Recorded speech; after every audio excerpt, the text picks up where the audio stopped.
Tuesday tip, I wanted to talk to you about that lawn care equipment. I know I'm following the same category. You put all your lawn care equipment out there in the shed this year, and well, it's about that time we got to get it out, get it cleaned up, get it ready to rock and roll again. And so I wanted to talk to you about that kind of equipment that you got out there in your garage or in your shed. So I want to talk about 5 most important landscape tools that are in your garage. So keep in mind, these are, your edger, your weed eater, your hedge trimmer, the different types of hedge trimmers, your lawnmower, and then nothing can ever finish it off like a backpack blower. So I wanted to talk about a couple of different items there, just kind of give you some heads up and be thinking about those if you need to replace them. So we wanted to talk about the electrical side. So some people also ask, hey man, this battery operated stuff, is it any good? What's on the market? Those kind of things. And so there's definitely some options out there, and we see more and more of that, of being able to charge up lawnmowers and backpack weed eaters and blowers.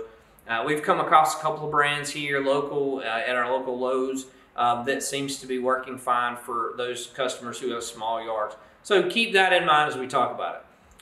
When you're looking at a weed eater or an edger, when you're looking at those 2 particular items, you need to think about the weight. So we use commercial grade products for our stuff, but if you have a residential lawn, look at the size of the piece of equipment that you've got to operate. Is it going to be too heavy? If it's too heavy for you, or you have a hard time starting the weed eater or the edger, then you also can look at getting the battery operated. This battery operated really cool. You just snap the battery in it and you're ready to go. But keep in mind the weight of the actual product that you're using. And you start it up or you begin that process, that it feels good in your hands. It's not overly heavy. It's not giving some issues with your shoulders and those kind of things. So keep that in mind. Look at the brands that are out there. You've got your common brands like your Stihl and your Echoes, those kind of. Then you got some off brands out there as well. So kind of keep that in mind of what you're looking for. Are we looking to make the investment or the long-term investment? Or are we looking for something short-term and it'll just kind of fit the bill for what we need today or for this year, for this period? Same with the electrical stuff. They have some really, really high-end, nice electrical stuff. And then they also have some of the cheaper brands of battery-operated equipment that's out there as well. When you're looking at hedge trimmers, there's different size hedge trimmers. So you can get an extended set of hedge trimmers. What that is basically is a weed eater head, and then a shaft, and then the hedge trimmer attachment on the end. Use those a lot of time to reach up on high places. So if you got to trim, some arborvitaes, or you got to trim some boxwood, some boxwoods, and that's one thing, and then that's down low. And then you may want to trim, some Nellie R. Stevens hollies that are up tall. Then you may need 2 different products or 2 different items there. And so you can take a small set of hedge trimmers to round shrubs off. That'd be like a 24-inch or a 28-inch set, and then you could use the larger size for trimming those taller bushes. So when you're at Lowe's and Home Depot and you're looking at the different sizes of different options, you kind of get overwhelmed. And so just think about and look and try it out. Like if you're out there in the yard, use it, kind of swing it around a little bit to see if you've got the right feel for it. Also keep in mind the size of the yard you have. If you have a really big yard, then get something a little bit bigger, a little bit more heavy duty. If you have a smaller yard and it's a teeny tiny yard in certain neighborhoods around town, then get you a smaller, lighter duty mower. That way it makes it very easy for you to get in and store it in the garage and those sort of things.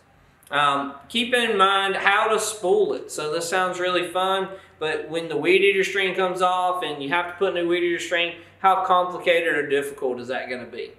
Is there something that you can have an attachment that it just sticks on there, an easy replacement? Keep that in mind as well on your weed eaters. On your edgers, keep in mind the tools that are required to be able to take the edger blade off. Might as well go ahead and pick you up a couple of edger blades while you're there, because you're going to probably need them in the summer. And so those are just a couple of simple things on the handheld stuff. Let's talk about mowers. So mowers, there is a variety of different sizes. And people always say, well, what kind of mower do I need? Well, you can get a big riding mower or you can get a small push mower. It really depends on, number one, how much exercise you want. Because, let's just be honest, cutting grass can be exercise. So if you get out and you want to push mow a small 5,000–6,000 square foot yard, probably not a problem.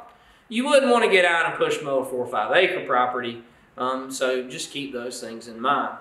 As far as mower size, once you get into the bigger mowers, do you need a big 72-inch machine or a big 60-inch machine? And those are questions that, just kind of look at your investment. And are you going to need that size of machine? Do you have a place to store that kind of machine?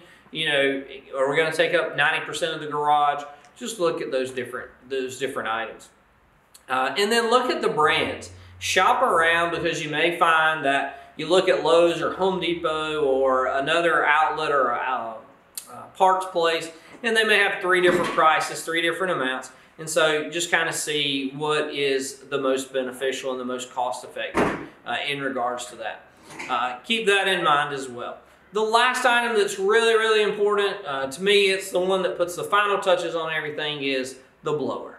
The blower is one of those things. You can get a big BR600, which is a huge blower, so you can blow a ridiculous amount of leaves and remove a lot of surface, or you can get a small, teeny tiny handheld blower just to blow off sidewalks and driveways. Again, look at the application. You also can get both backpacks, I believe now, and handhelds with a battery pack. So those of you that are really interested in the battery pack side of things, that very well may be an option. People always ask me, well, it goes back to the gas or the battery pack. So there are pros and cons to both of those items. Especially when you get with gas, you've got to deal with gas, you've got to deal with 2-cycle oil, you've got to deal with all of that and mixing it and getting it right in that section of it. And then you have on this side over here, so if I go with batteries, so what does that mean? Do I do the battery side of it? Or are we going to have special batteries? Are they going to last? And those kind of things. And so there are pros and cons to both. So keep in mind those items of what you're doing. If you're going to use it on a regular basis, is gas the option? Or is battery the option? You can very easily plug batteries up. They're very easy, and they're a lot more dependable now than they have been in the past.